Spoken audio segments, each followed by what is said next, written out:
Chairman George Garcia, bakit ayaw po ninyong ipadisconnect sa internet ang ating mga counting machines bago at habang nagpiprint ng election returns?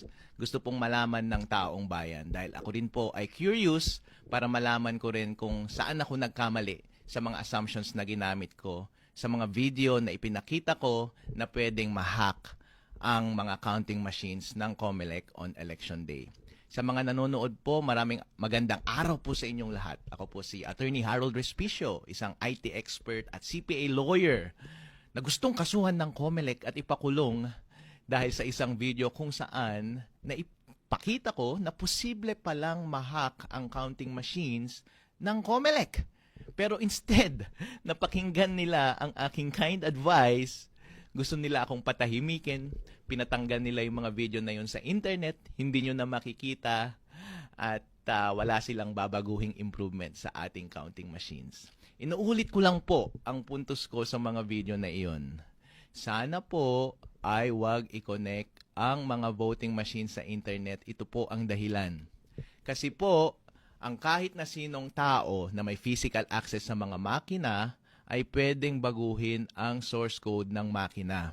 Kasama na po dyan yung mga masasamang elemento sa ating gobyerno. Kaya maganda po na i-assume na on the day of elections ay corrupted yung source code ng mga makina. Kasi yung source code na iyon kapag corrupted ay pwedeng magbigay ng isang opening sa isang hacker na baguhin ang score ng makina na iyon live throughout the day ng eleksyon hanggang mag-print ng final score ng eleksyon sa makina na iyon using the election returns. Kaya ang suggestion ko bilang professional is, ang tanging paraan lang para maiwasan mo yan ay, wag mo na lang i-connect sa internet muna yung voting machines. At the start of the day at habang nagbobotahan yung tao at habang nagpiprint ng election return. Para walang access yung hacker doon sa makina.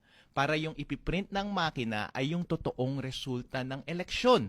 At kapag naiprint na yung totoong resulta ng eleksyon, gamit yung mga election return at may kopya na ang ating mga watcher, malamang yung isesend na rin ng makina doon sa server ng COMELEC ay yung nagmamatch doon sa election return. Dahil magkakagulo po tayo kapag yung kopya na nahawak ng election na return ng mga watcher ay iba sa resulta ng mga COMELEC servers. Yun lang po ang suggestion ko, Chairman George.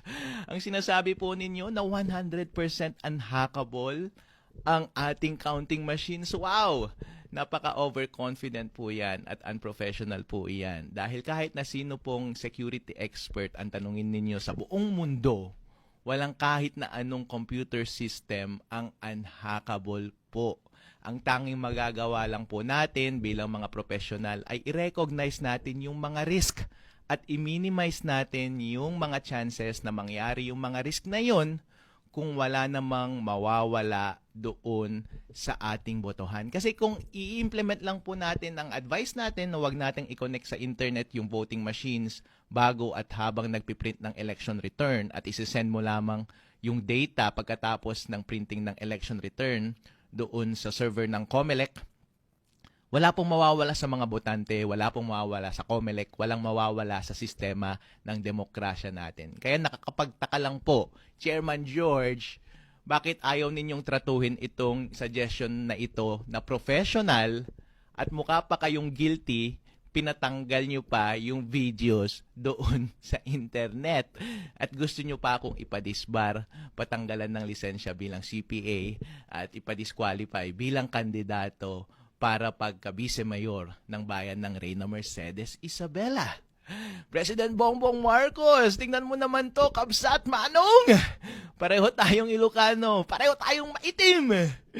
Binabiolate na yung freedom of speech ng iyong kapatid, si Attorney Harold Respicio. Sana po ay manindigan kayo.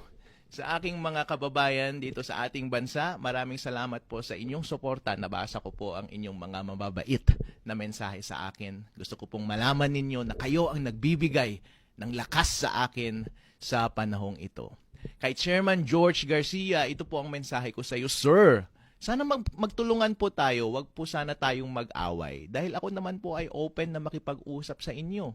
Ang gawin po natin ay pagsama-samahin natin ang lahat ng mga eksperto at pinakamagagaling sa ating bansa para tignan ang vulnerabilities ng ating mga counting machines para tayong lahat sama-sama na ibalik ang kumpiyansa ng publiko sa ating eleksyon.